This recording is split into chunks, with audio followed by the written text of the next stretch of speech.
Hi viewers, welcome to Filmicraft. நான் உங்கள் அருண்.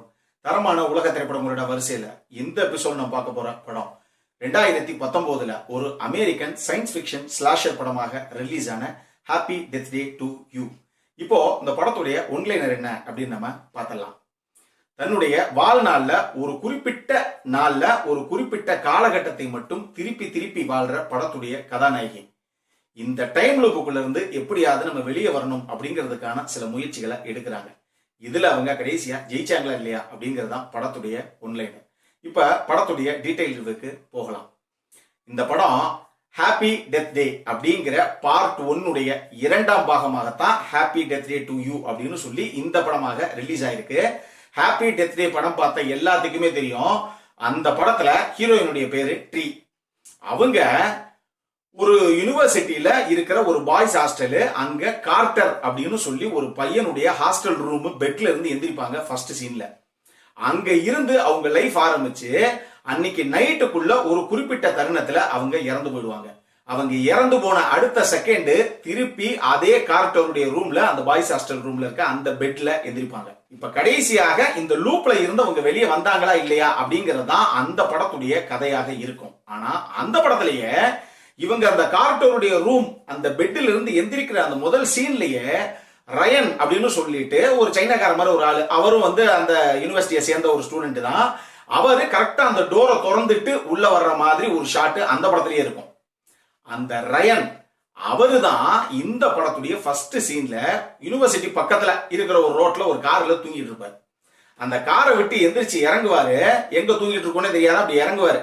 இறங்கி நடந்து வந்தா முன்னாடி ஒரு லேடி ஒரு நாயை கூப்பிட்டு வருவாங்க. அவங்கள கிராஸ் பண்ணி போவாரு.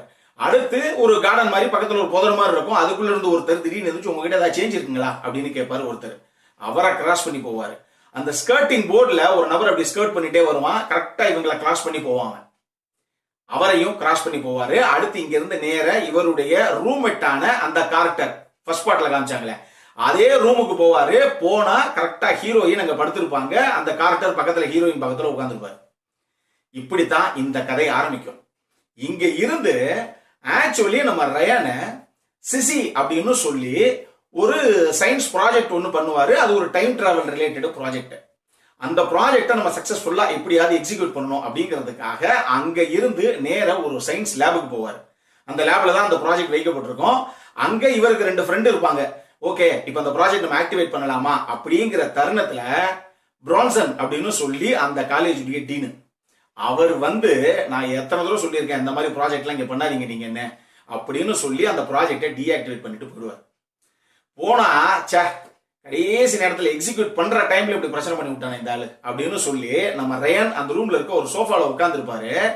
உட்கார்ந்து இருக்கிற டைம்ல இவருடைய போனுக்கு ஒரு பிக்சர் மெசேஜ் ஒன்று வரும். அந்த மெசேஜ் ஓபன் பண்ணி பார்த்தா இவர் சோஃபால உட்கார்ந்து இருக்க அந்த படத்தையே இவருக்கு பிக்சர் அனுப்பியிருப்பாங்க. அதாவது அவர் அங்க உட்கார்ந்து இருக்காரு.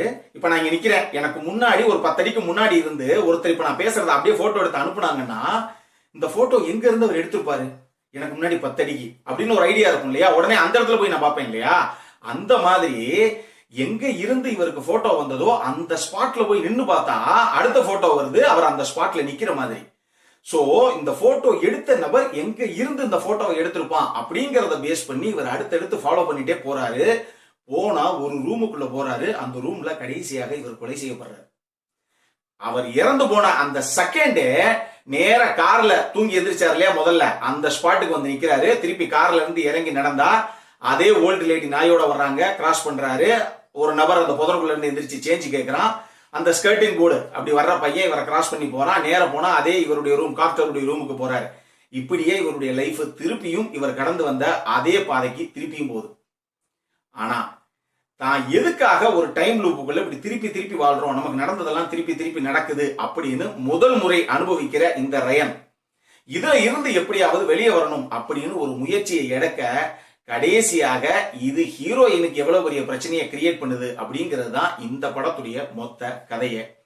இந்த படத்துல எனக்கு ரொம்ப பிடிச்ச விஷயங்கள் என்ன அப்படின்னா, இந்த படத்துடைய டைரக்டரான கிறிஸ்டோபர் லாண்டனுடைய அந்த ஸ்கிரீன் பிளே அம்சமா பண்ணி பாருங்க. அவரு ஆக்சுவலி ஃபர்ஸ்ட் பார்ட்டுக்கும் அவர் தான் டைரக்டர், இந்த செகண்ட் பார்ட்டுக்கும் அவர் தான் டைரக்டர்.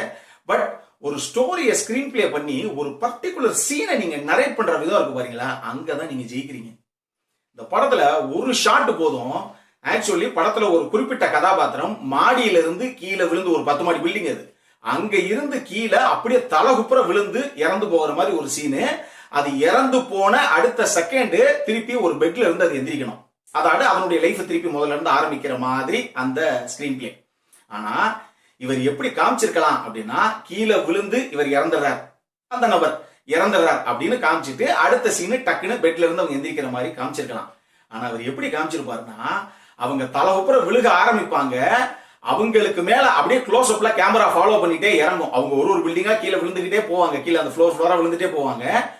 கீழே 9 மாடி வரைக்கும் கரெக்டா அந்த பில்டிங் அப்படியே காமிச்சுக்கிட்டே கேமரா கீழே இறங்கும். 10வது, அதாவது அந்த கிரவுண்ட் ஃப்ளோர்ல கீழே உங்க பாடியை டச் பண்ற அந்த டைம்ல அந்த இடம் காணாம போய் நேர அந்த ரூமுக்குள்ள பெட்ல காமிச்சிருப்பாங்க. நேர விழுகிறதே பெட்ல வந்து விழுவாங்க. அந்த சீனு அவ்வளவு ஒரு அமேசிங்கான நரேஷனு, சான்ஸே கிடையாது. கண்டிப்பாக நம்மளால கிளாப்ஸ் பண்ணாம இருக்கவே முடியாது. அந்த சீனை நீங்க பாருங்க, உங்களுக்கு தெரியும். அதே மாதிரியே ரெண்டாவது, இந்த படத்துல எனக்கு ரொம்ப ரொம்ப பிடிச்ச விஷயம், இந்த படத்துடைய ஹீரோயினாக அந்த ட்ரீ அப்படிங்கிற கதாபாத்திரத்தை ஏற்று நடிச்ச ஜெசிகா ரோத்துடைய பெர்ஃபார்மன்ஸ். ஆக்சுவலி நம்ம ஹாப்பி டெத் டேயுமே ஏற்கனவே ரிவ்யூ பண்ணியிருக்கோம். அதுலயுமே நிச்சயமாக உங்களுடைய பெர்ஃபார்மன்ஸ் நான் சொல்லியிருப்பேன். அமேசிங்கான ஒரு ஆக்ட்ரஸுங்க. அதாவது அவங்க ஒரு சீனுக்கும் அவங்களுடைய எக்ஸ்பிரஷன் இருக்கு பாருங்க, அது ஒரு வேற லெவல். இவங்க பசங்களோட கேலி கிண்டலா ஜாலியாக சிரிச்சுக்கிட்டு அந்த மாதிரி டைம்ல கொடுக்குற எக்ஸ்பிரஷன் ஆகட்டும், அதே நேரத்துல ஃபர்ஸ்ட் பார்ட்லயே அவங்க ஒரு டைம் லூப்புக்குள்ள மாட்டிப்பாங்க. இந்த பார்ட்லயும் ஒரு சில விஷயங்கள்லாம் இருக்கு, அது நீங்க படம் பாருங்க. அந்த டைம்ல எல்லாம் அந்த பதட்டங்களை வெளிப்படுத்துகிற இவங்களுடைய அந்த முக பாவனைகள் இருக்கு பாருங்க, அம்சம். அதுலயும் இந்த பார்ட்ல குறிப்பாக இவங்க அம்மாவோட இருக்கிற ஒரு சென்டிமெண்டல் போர்ஷன் ஒன்னு இருக்கும், சான்ஸ்லெஸ்ஸா ஸ்கோர் பண்ணிருப்பாங்க அந்த சீன்ல. அமேசிங்கான ஒரு பெர்ஃபார்மன்ஸ். 2 பார்ட்லயுமே ஜெசிகா ரோத் தான் படத்தை சிங்கிள் ஹேண்டட்லி ஷோல்டர்ல தூக்கிட்டு போயிருப்பாங்கன்னு நான் சொல்லுவேன். 3வது, இந்த படத்துடைய எடிட்டிங். அதாவது ஒரு டைம் லூப் ஒரு கட்டத்துல ஆரம்பிச்சு திருப்பி ஒரு கட்டத்துல முடிஞ்சிடும். முடிஞ்ச அடுத்த செகண்ட் திருப்பி அந்த ஃபர்ஸ்ட்ல எங்க இருந்து ஆரம்பிச்சாங்களோ அங்கேயே ஆரம்பிக்குங்கிற இந்த மாதிரி டைம் லூப் மூவிஸ் நிறைய வந்திருக்கு. நீங்க சோர்ஸ் கோட் எடுத்துக்கலாம், கிரவுண்ட் ஹாக் டே எடுத்துக்கலாம், ஏ டே எடுத்துக்கலாம், இப்ப happy death day first part, இது செகண்ட் பார்ட், எல்லாமே இதே மாதிரி திருப்பி திருப்பி ஒரே விஷயங்களை சொல்லுகிற ஒரு படங்கள். இந்த படங்கள் எல்லாத்துக்குமே எடிட்டிங் கொஞ்சம் தொய்வா இருந்தது அப்படின்னா கூட அந்த படம் அங்கேயே தோத்துப்படும். அவ்வளவு ஒரு பிரில்லியண்டான எடிட்டிங். இந்த படத்துல எல்லாம் படம் ஆரம்பிச்சு ஒரு 25 நிமிஷத்துல சான்ஸே கிடையாது, எப்படி இவங்க இப்படி எடிட் பண்றாங்க படத்தை. அவ்வளவு ஒரு பிரில்லியண்டான எடிட்டிங் அப்படின்னு நானே யோசிச்சேன். சூப்பராக இருக்கும் அந்த அளவுக்கு. அதுவும் முக்கியமாக ஃபர்ஸ்ட் பார்ட்ல இருக்கிற சில பல காட்சிகளை செகண்ட் பார்ட்ல கரெக்டா கோரிலேட் பண்ணி அங்கங்க ஜாயிண்ட் அடிச்சிருப்பாங்க. சான்ஸே இல்லாத ஒரு பிரில்லியன்ட் நரேஷன், ஒரு பிரில்லியன்ட் எடிட்டிங் அது. இன்னொரு விஷயம், இந்த படத்துல அவங்களே சில லாஜிக் லூப் ஹோல்ஸ் எல்லாம் விட்டுருக்காங்க. பல கேள்விகளுக்கு அவங்களே பதில் சொல்லாம தான் இவங்களுடைய ஸ்கிரீன் பிளேயே இருக்கு. அதனால அளவுக்கு அதிகமா ஆராய்ஞ்சு, பாஸ் அவர் எப்படி அந்த இடத்துல வந்தாரு, இந்த பொண்ணுக்கு எப்படி இதெல்லாம் நடந்தது அப்படின்னு தயவு செஞ்சு கேள்வி எல்லாம் கேட்காதீங்க. அவங்களே அதுக்கு பதில் சொல்லறதில்ல. சோ இந்த படத்தை ஒரு பொழுதுபோக்காக பார்க்கலாமா அப்படின்னா கண்டிப்பாக பார்க்கலாம். அந்த அளவுக்கு ஒரு பொருத்தான படம் தான் இது. அடல்ட் கண்டென்ட்டை பொறுத்த அளவுக்கு இந்த படத்துல அடல்ட் கண்டென்ட் அப்படின்னு பாத்தீங்கன்னா ஒரு 1-2 பிக்னி சீன்ஸ் இருக்கு, ஒரு 2-3 லிப்லாக்ஸ் இருக்கு. மத்தபடி எதுவும் பெருசா எனக்கு தெரியல. நீங்க இந்த படத்தை பார்த்துட்டு அதை வச்சு டிசைட் பண்ணிக்கங்க பார்க்கலாமா வேணாமான்னு. இந்த படத்துக்கு ஃபில்மி கிராஃப்ட் கொடுக்கக்கூடிய ரேட்டிங் 7.25 அவுட் ஆஃப் 10. இப்போ நம்மளுடைய அடுத்த செக்மெண்டான இன்ட்ரெஸ்டிங் ஃபேக்ட்ஸ் அபௌட் தி மூவிக்கு போகலாம்.